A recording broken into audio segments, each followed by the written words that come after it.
Ang programang ito ay rated SPG. Striktong patnubay at gabay ng magulang ang kailangan. Maaaring may masiselang tema, lengguwahe, karahasan, sexual, horror o droga na hindi angkop sa mga... Po namin kung saan nagtatago si Balahadja pati mga kasama niya. Merong informant na nag-tip sa amin. Ready na rin po yung mga tao para hulihin sila. Saan niyo ko...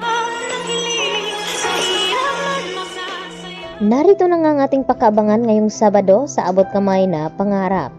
Nagkukunwari nga itong si Zoe na hindi niya narinig ang pinag-uusapan ni Moira at dito ni Balahadja na kinakailangan daw pauwiin ni Moira ang kanyang anak nang sa ganon ay maisagawa na nila ang pagligpit dito sa matanda.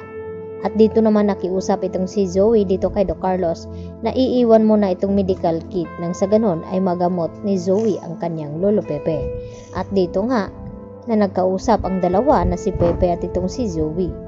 At talagang tumalab naman ang pakitang tao at pakipagbati ni Don Pepe dito nga kay Zoe. At sinabi niya nga dito ni Don Pepe kay Zoe na kahit anong mangyari ay apo niya rin ito. At siguraduhin niya na hindi ito madadamay itong si Zoe. Kaya nagulat naman ito si Don Pepe nang sabihin nga dito ni Zoe. Natutulungan niya nga itong si Don Pepe na makatakas dito kina Moira at Balahadja. At nagpaplano na nga itong si Moira at si Balahadja kung papaano nila ililigpit itong si Don Pepe. Samantala, nakumpirma na nga ngayon ni RJ na magkasabot nga itong si Balahadja at Moira dahil di umano itong si Balahadja ang inutusan ni Moira noon na itago itong hard drive ng CCTV footage ng nangyaring disgrasya dito ni RJ. Kaya walang duda na may kinalaman itong si Moira sa nangyaring pagkawala dito ni Don Pepe. Kaya agad naman na inaksyonan at pinakilos ng mga kapulisan ang mga tauhan nito nang sa ganun ay malaman nila kung saan nagtatago itong si Balahadja at ng kanyang mga grupo dahil may sarili daw pala itong tauhan. At isa dito itong si Moira. At dito na nga nakumpirma ng mga pulis kung saan daw nagtatago ang hideout dito ni Balahadja at ng kanyang mga kasama. At anytime ay pwede na nga daw nila itong sugurin at hulihin. Nakahanda na rin daw ang mga tauhan ng mga pulis na sasama sa kanila. At ang gusto pang mangyari dito ni RJ, nasasama daw sila sa mga pulis na iligtas ang kanyang ama.